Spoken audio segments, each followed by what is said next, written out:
It is time to check our forecast with our meteorologist, Pat Pagano. I called Pat early this morning. I looked at my house, and there were 3 inches of snow, and it was snowing pretty good.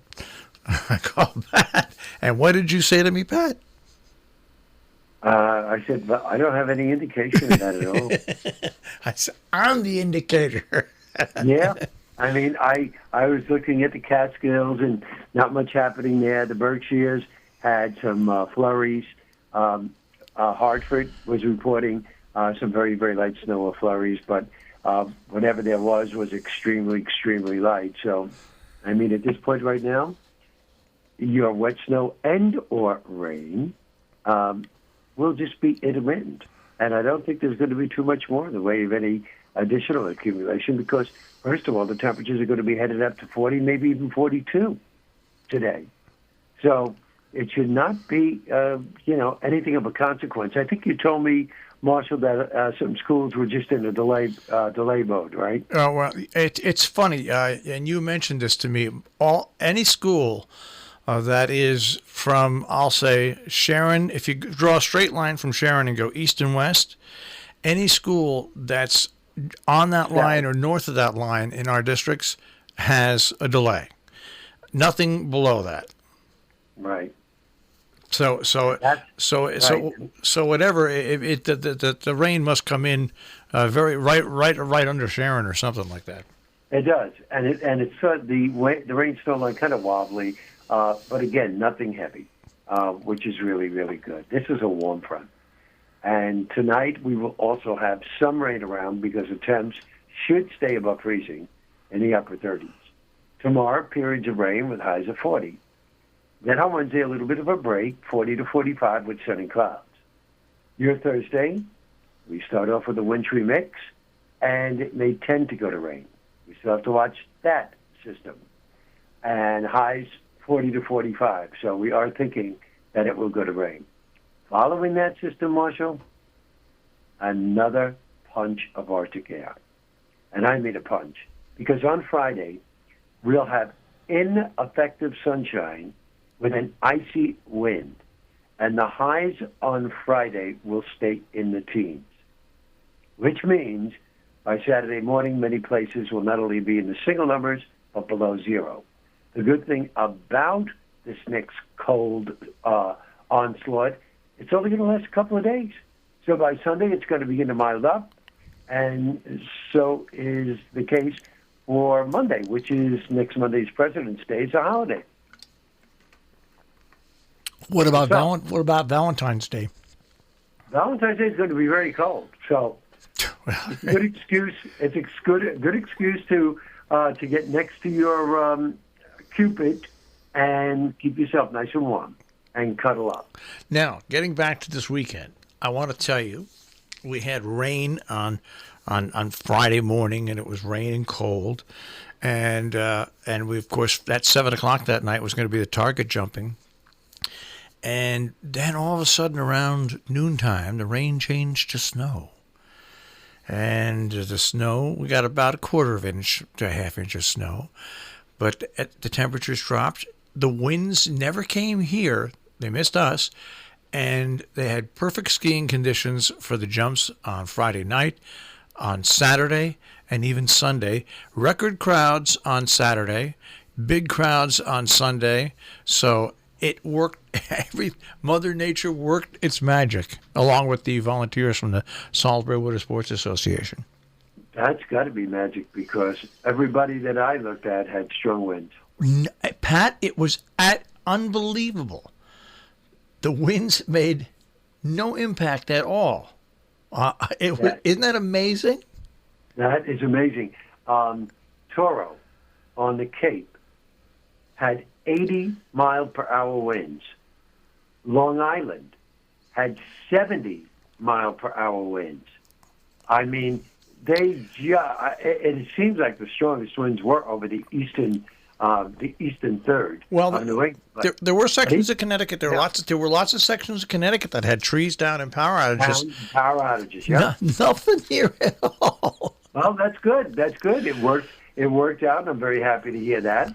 You'll probably be very happy to hear that let's see, what was it yesterday?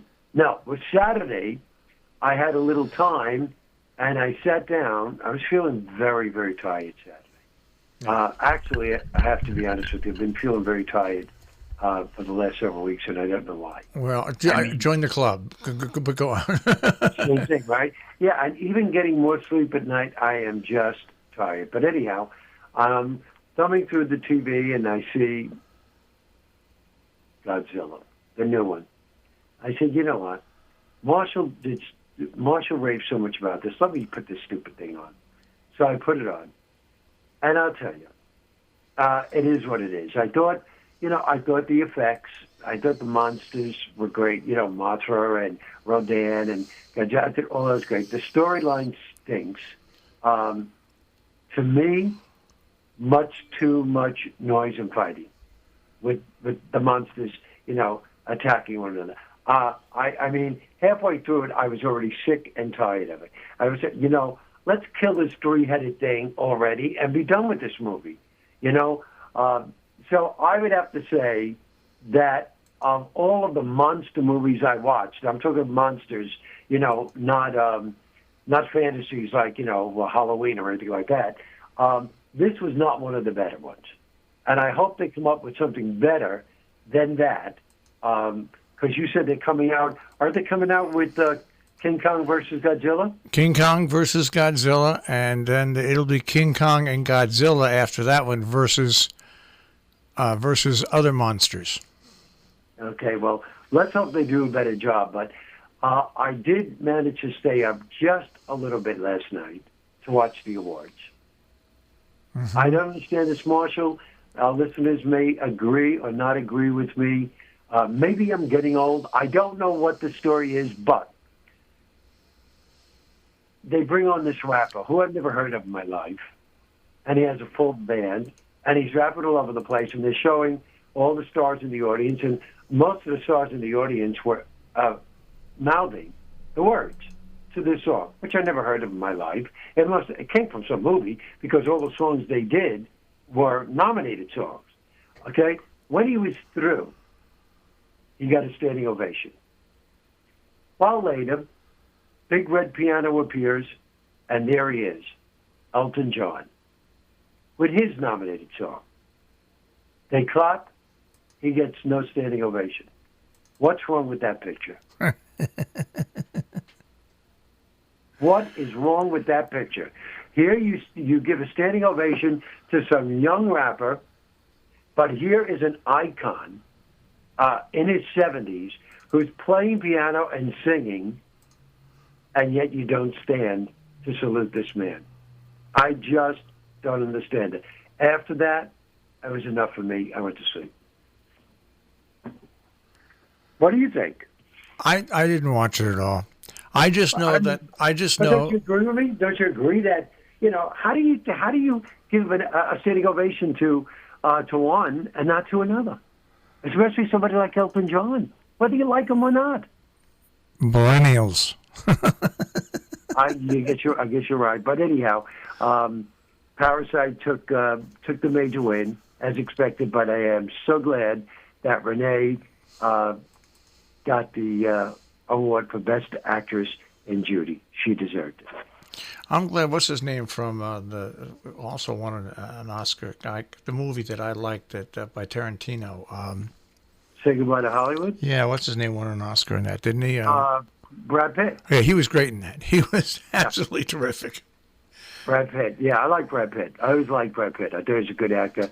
I didn't care for the movie, but I'm glad he got it. And we also we knew what's his name from The Joker. We knew he was going to get the award too.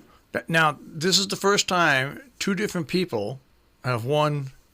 Could you imagine? The Joker now has won the Academy Award. The people that played it twice. Yeah. That's interesting. Yeah. Well, I mean, that's the way it goes. I mean, the whole show, to me, was very low-key, without host. I did like the new stage. I did like the new place. I think it's the new Hall of Fame there in California. Motion Picture Hall of Fame. I thought all of that was real good. But aside from that, by the way, I think they also beeped out. I forget who they beeped out. Several times they beeped out the rapper. They beeped him out. I thought it was an audio glitch, and then I realized that he must have been cursing while he was singing, and they beeped him out. That's right. So anyhow, that's it. That's over with. Now the real premiere comes up in 2 weeks. That's right, and you won't have to worry about any of those damn musicians singing at your premiere. You got that right. And so far, in case you're wondering, as of yesterday, 88 hours of editing, and we're not through. Unbelievable. And people don't realize what it takes to put together something like that. They just don't. 88 hours of editing, not through yet. So I tell you, it's easy going to 100 hours, easy. Well, Pat, I want you to have a good day today. I want you to have a good day, and I hope Skype updates, and I hope the weather gets better for you, and I just hope you feel a little bit better. All right. Thanks, Pat. I'll speak to you tomorrow. Okay. Bye-bye, Marshall.